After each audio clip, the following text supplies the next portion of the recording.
दोस्तों, कभी कभी हम सोचते हैं, मेरे साथ ही ऐसा क्यों हुआ? मैं इतना अच्छा इंसान हूं, फिर भी मुश्किलें क्यों आती हैं? क्या सब कुछ पहले से लिखा हुआ है? आज की इस कहानी में हम समझेंगे कि भाग्य और कर्म के बीच असली रिश्ता क्या है। और मैं आपको गारंटी देता हूं, अगर आपने यह कहानी दिल से सुनी, तो आपके अंदर की ओवर थिंकिंग खत्म हो जाएगी और मन को सच्ची शांति मिलेगी। कथा की शुरुआत। कर्म और भाग्य का रहस्य। बहुत समय पहले काशी नगरी में एक साधु रहते थे। नाम था महर्षि आनंद देव। उनके पास दूर दूर से लोग आते, अपने जीवन की समस्याएं लेकर। गुरुदेव, मेरा भाग्य कब सुधरेगा? गुरुदेव, मैं मेहनत करता हूं, पर फल नहीं मिलता।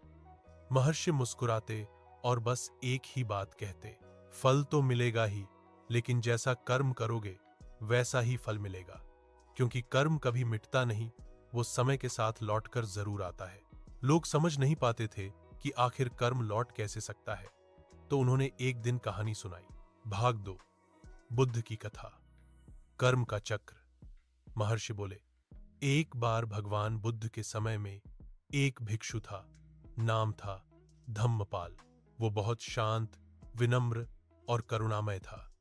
एक दिन उसने देखा कि गांव में एक छोटा बच्चा बार बार जानवरों को पत्थर मारता है, चींटियों को जलाता है और मजाक उड़ाता है। भिक्षु ने बच्चे को समझाया, बेटा, ऐसा मत करो। हर जीव में जीवन है। जब तुम किसी को कष्ट देते हो, वो पीड़ा तुम्हारे कर्म में जुड़ जाती है। बच्चा हंस पड़ा। अरे भिक्षु जी, मैं तो छोटा हूं, मेरे जैसे बच्चे के कर्म का क्या असर होगा? भिक्षु ने कहा, कर्म का हिसाब भगवान के पास है। वह ना तो उम्र देखता है, ना समय, बस कर्म देखता है। वर्षों बाद वही बच्चा बड़ा होकर एक सैनिक बना। एक युद्ध में उसने निर्दोष लोगों को मारा और अंत में उसी युद्ध में एक तीर उसकी आंख में लगा। उसी तरह जैसे उसने बचपन में जानवरों की आंखों में पत्थर मारे थे। मृत्यु से पहले उसे बुद्ध के शब्द याद आए, कर्म लौटता है, समय चाहे जितना भी लगे। भाग 3, हिंदू शास्त्रों से उदाहरण। राजा जनक और श्री अष्टावक्र की कथा। महर्षि आनंद देव आगे बोले, कर्म सिर्फ इसी जन्म में नहीं, बल्कि अगले जन्म तक चलता है। उन्होंने एक और कथा सुनाई। राजा जनक, जो सीता जी के पिता थे, एक बार बड़े उलझन में थे। उन्होंने श्री अष्टावक्र से पूछा, गुरुदेव, मेरे जीवन में सुख और दुख क्यों आते रहते हैं? क्या सब भाग्य में लिखा है? अष्टावक्र बोले, राजन, भाग्य तो तुम्हारे पिछले कर्मों का परिणाम है। आज जो कर्म कर रहे हो, वही कल का भाग्य बनेगा। कर्म का फल कोई मिटा नहीं सकता, ना भगवान, ना ब्रह्मा, ना विष्णु, ना शिव।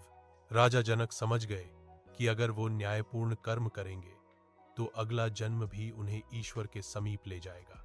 भाग 4, पुनर्जन्म का प्रमाण। ये हाई सच्ची घटनाएं।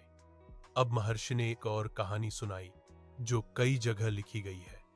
शांति देवी नाम की लड़की की सच्ची घटना।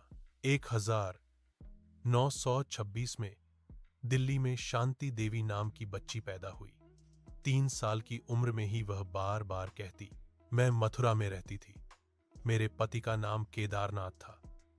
माता पिता को यह मजाक लगा, लेकिन जब वह बड़ी हुई तो उसने अपना पिछला घर, परिवार और पति सबका नाम बताया। लोग मथुरा गए और पाया वह सब सच था। वह पहले जन्म में एक महिला थी, जिसकी मौत प्रसव के दौरान हुई थी। बौद्ध धर्म और गीता दोनों कहते हैं, कर्म शरीर छोड़ने के बाद भी आत्मा के साथ चलता है।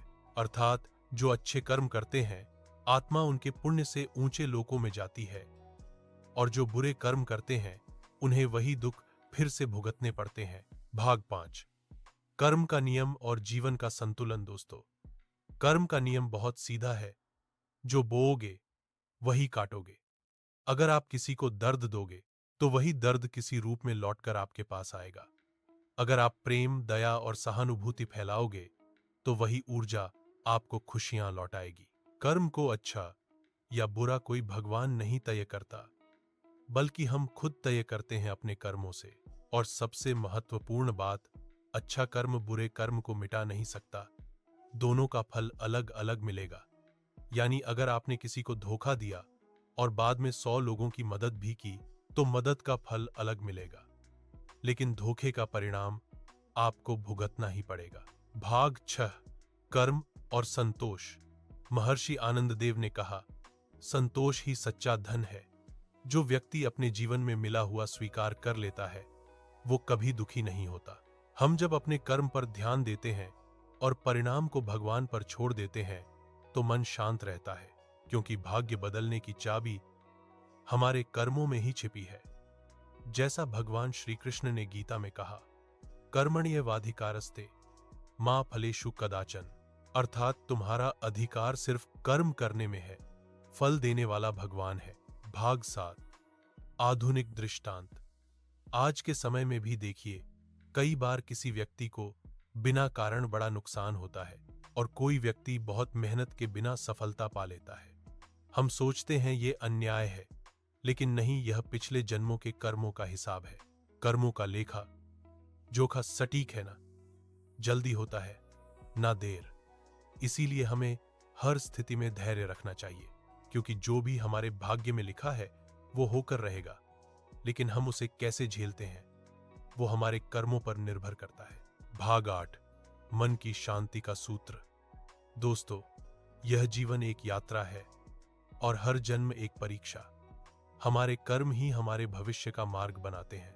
अगर हम ईमानदारी, दया और सत्य के साथ चलते हैं तो चाहे रास्ता कठिन क्यों न हो, अंत सुखद होगा। और अगर हम छल, क्रोध या लालच में कर्म करेंगे तो वही ऊर्जा हमें लौटकर मिलेगी, चाहे इस जन्म में या अगले जन्म में। तो जो भी भाग्य में लिखा है वो होकर रहेगा, पर याद रखिए, कर्म ही भाग्य लिखता है।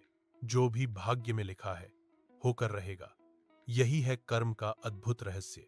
दोस्तों, अगर आपको यह कहानी पसंद आई हो तो वीडियो को लाइक करें, चैनल को सब्सक्राइब करें और कमेंट में बताइए, क्या आपने अपने जीवन में कभी कर्म के फल का अनुभव किया है?